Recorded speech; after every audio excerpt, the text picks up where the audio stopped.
Okay, today we're going to be talking about the Ethernet IP bus coupler from Phoenix Contact and how you go about configuring these units. So this bus coupler that I have right here, this is our inline version. The same can be said about our axial line. These units do not come with IP addresses. They use bootp primarily. So if you're curious on how to assign an IP address using bootp, just go to our Downloads tab. You can filter by software. You can grab things like your EDS file if you needed it from here. And then I'm going to be using this software tool called Ipsign. So this is what Ipsign looks like. Basically, you just hit next, and now it's going to be waiting. And at this point, you'd actually power up your device. So I have a device with me right now. I'm just going to cycle power on it. And once you cycle power on a device, it's going to start broadcasting an address. You can see it right there.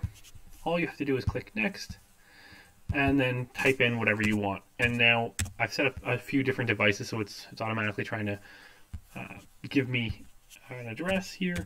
I can change this to what I want it to be, hit next, and you can see right there, success. So nice and easy, the unit has an address. Sometimes if you're not quick enough, you might need to cycle power on the device a few times. It'll only send the bootp request 3 times. So if you like I said, if you're not quick enough, you might need to redo it.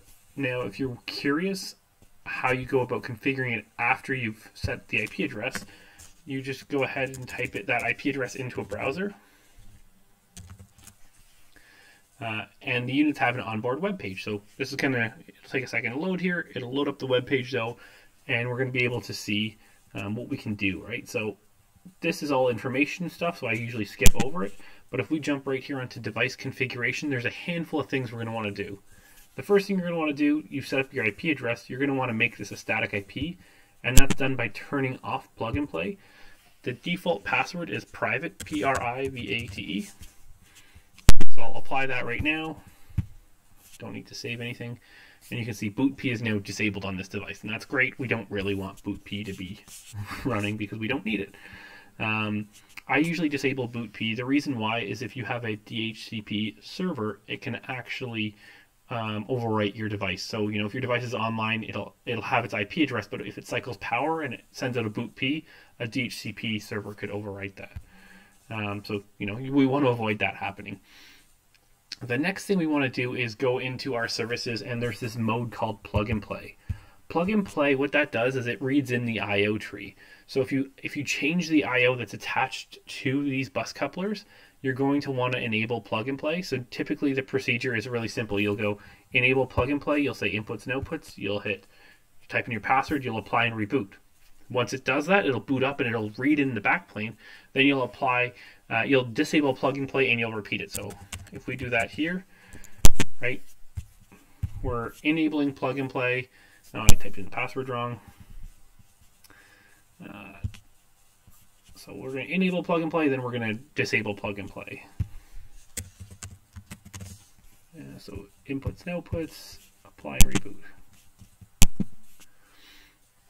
And you can see the unit is going down for a reboot right here. So it'll take a minute or two. I always recommend disabling plug and play. It kind of depends on what you're using it for, inputs or outputs or both. So outputs typically cannot be changed when plug and play is on. Inputs doesn't really matter if plug and play is on, but the best thing to do is just make sure that plug and play is disabled. But you need it on that first time to read in everything. Let's just refresh here, right? So if I refresh this system right now, hopefully it'll be back.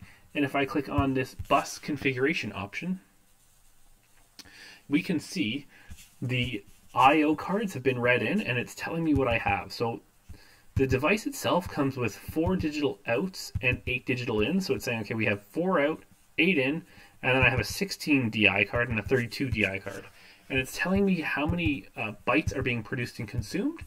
And so, at this point, really, like I said, I'd have to disable plug and play, but I could go into my PLC software, whether it's Omron or Allen Bradley, and I could, add it.